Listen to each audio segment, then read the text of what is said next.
There is a paper bag sitting on my kitchen table right now, here in the Northwoods of Wisconsin, and inside it is nothing but dried brown pods.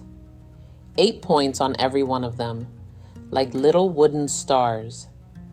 They came off a shelf in an Asian grocery 2 towns over, and the whole bag cost me about $4. $4. There is no camouflage on that bag, no buck's face printed on the label, and nobody in the hunting business makes one thin dime when I buy one. And there was a man who used to sit at the end of my bar at the supper club. 70 years old, hunted the same beat-up piece of public ground his whole life, and he filled his tag just about every single November while the young fellas with the brand new cell cameras were eating tag soup. He kept a bag of these in the door of his truck. He would tell a deer story to anybody who would hold still for it, but he never once told that table what was in the bag. It took me 2 winters of pouring his coffee before he told me. Stay with me all the way to the end, because the reason his worked and the reason that same $4 bag does nothing at all for most folks who try it comes down to one thing about a whitetail's nose that nobody ever explains.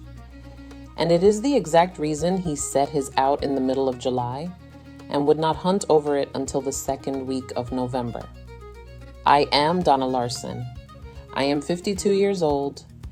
I live in the Northwoods of Wisconsin, and my dad Ray had me sitting in a deer stand before I was 8 years old.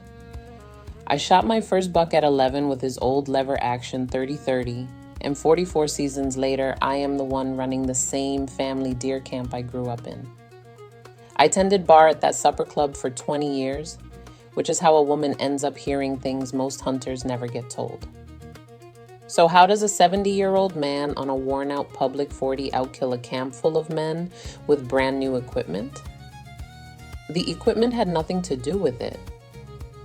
Walk into any sporting goods store in October and look at that wall of attractant bottles. Sprays, gels, jugs of syrup, little bottles with a big buck's face printed on the front, and a $15 or $20 price tag hanging off the shelf. I have bought them. Every hunter I know has bought them. And I want you to be honest with yourself about what actually happened after you did. You poured it out at the edge of the clover. You strapped your camera to the tree. And 3 days later, you had photographs of deer standing right on top of it. Ears forward, nose down, gorgeous. At 2 in the morning every single time, so you did it again the next weekend a little closer to your stand. And they came again, and it was still dark, and then you sat out there in the cold in November staring at an empty trail wondering, what was wrong with you? Nothing is wrong with you, friend. Somebody sold you a smell, and nobody sold you the calendar that goes with it. A bottle can only ever do the one thing a bottle does, which is smell like something. What it cannot do is tell you when to set it out, how much to set out, and what a whitetail's nose is actually doing when it runs into a brand new odor standing in the middle of the woods he lives in. And I keep promising you that July business. I have not forgotten it. It is coming, and it is the entire reason any of this works. Now, what I am about to show you is one trick out of 101 that I wrote down in a book called Donna's Whitetail Bible. 101 field-tested tricks to stop going home empty-handed. And my name is on the cover of it because every last one of them came out of 44 seasons in these woods, or out of the mouths of men who are gone now. It is written for the hunter who already does the basics right and still climbs down empty. Turning a nocturnal camera buck into a daylight shot. Figuring out why a good stand went dead on you. Telling honest sign from lying sign. Hunting around other people's pressure. Cheap field substitutes for expensive gear, which is most of what I do anyway. It is $17 right now, marked down from $47.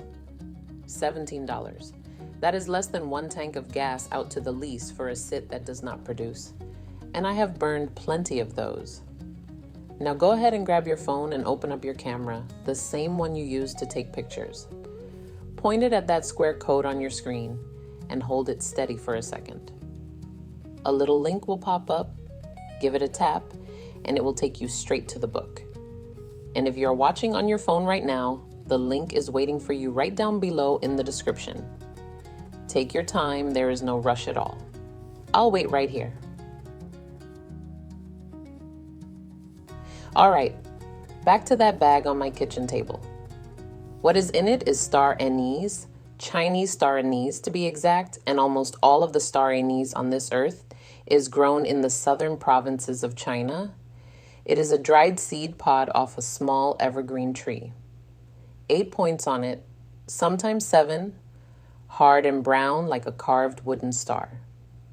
Crack one open between your fingers and it will hit you in the face. Black licorice, sweet and heavy, and it stays on your hands for an hour. That is the same oil that makes licorice candy smell the way licorice candy smells. And it is one of the strongest aromatic oils you can carry into the woods in your shirt pocket. Now go read the small print on the back of those bottles at the sporting goods store sometime.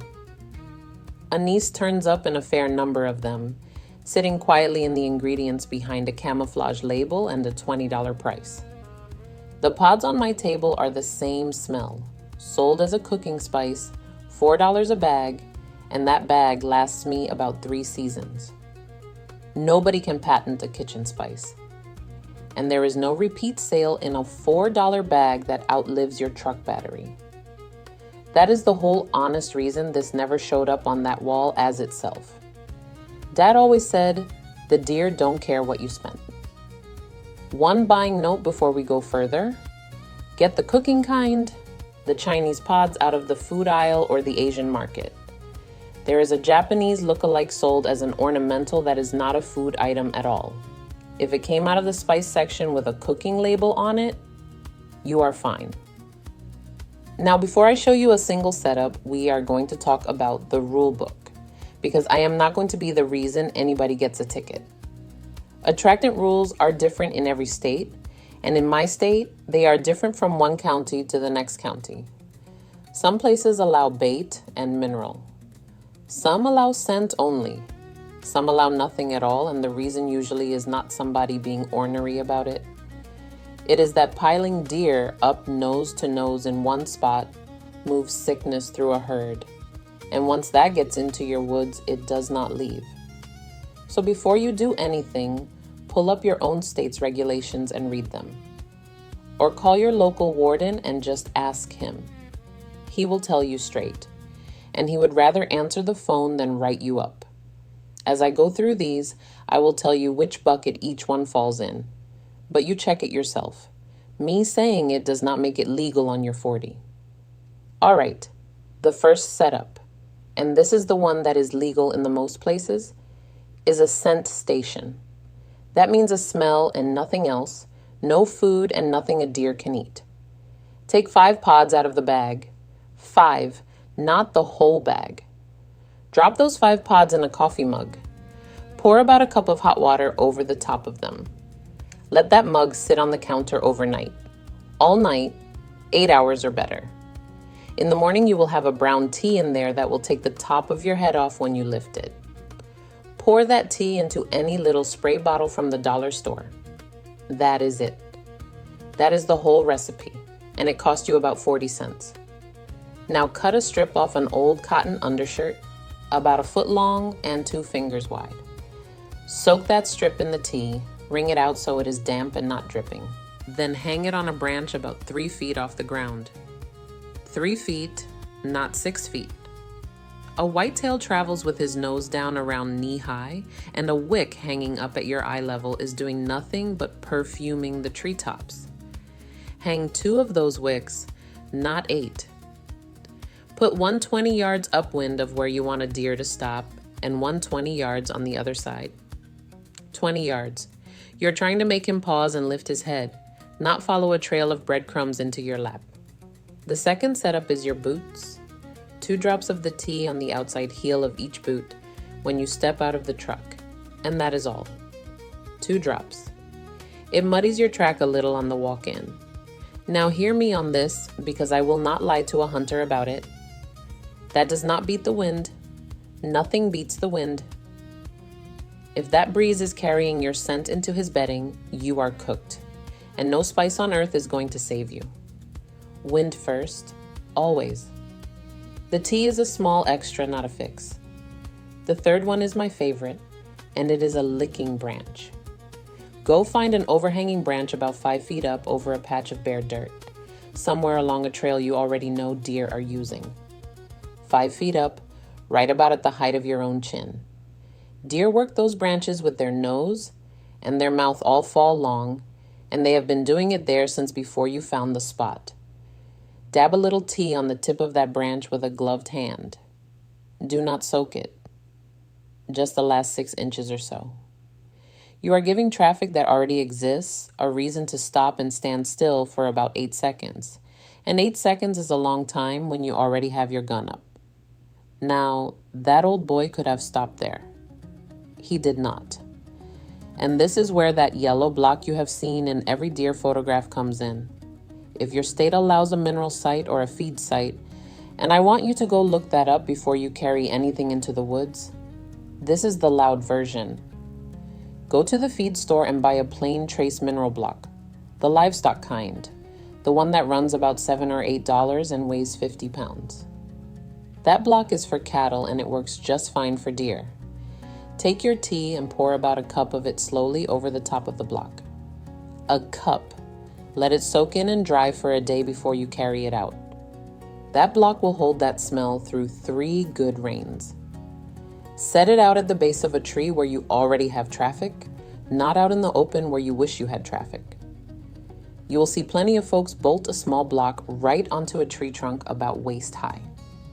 I would rather set mine on a stump or a flat rock because I do not care to drive hardware into a live tree that is going to outlast me. And understand what a mineral site actually is. It is a spring and summer tool. That is when bucks are pushing antler and does are nursing fawns and every deer in the county is hungry for salt. In most states, that block is coming out of the woods well before the season opens anyway. So it is a scouting tool and a herd tool, not an opening day tool. Which brings us right back around to the July thing, and we are about 2 minutes from it now. And since about half of you found me through the walleye and the ice fishing, this same pod has been living in tackle boxes a lot longer than it has been living in deer woods. My grandfather kept a little brown bottle of anise oil in his boat on the flowage, and I still do not know exactly where he got it. Catfish and carp men have been working anise into dough bait for as long as anybody can remember. 2 drops worked into a night crawler, or a drop rubbed onto a soft plastic before you cast it. And the part that helped me most on the water is simpler than any of that. It covers the gasoline and the sunscreen and the bug dope on your hands before you ever touch a bait. Same honest sealing as the deer woods though. It will not make a walleye bite that was never going to bite, but it will keep your hands from ruining the ones that would. Now 3 ways this gets ruined. And I have done all 3 of them myself. The first one is too much. 1 single pod is louder than half a bottle of the store stuff. Make a spot smell like a candy factory blew up and a deer does not read that as supper. He reads it as something going on, and something going on gets you another 2 in the morning photograph. The second one is your feet. People go out and fuss with their wick and their block every 3 days because it is fun to go out there. Every trip in, you leave boot scent, you break branches, you swing a gate. Your feet do more damage than that smell ever does good. Set it, then stay out. And the third one is the one that costs the most dear, and it is the one the old man at the end of my bar understood better than anybody I have known. Pay close attention to this next part because it explains everything else I have told you today. All right, the July thing. A whitetail lives inside a map made of smells. He has walked that ridge his entire life. Every stump, every rotten log, every fence post, every wet spot has a smell to him. And he has known most of them since he was a spotted fawn following his mother. And a whitetail's nose does not sort smells into good ones and bad ones. It sorts them into old ones and new ones.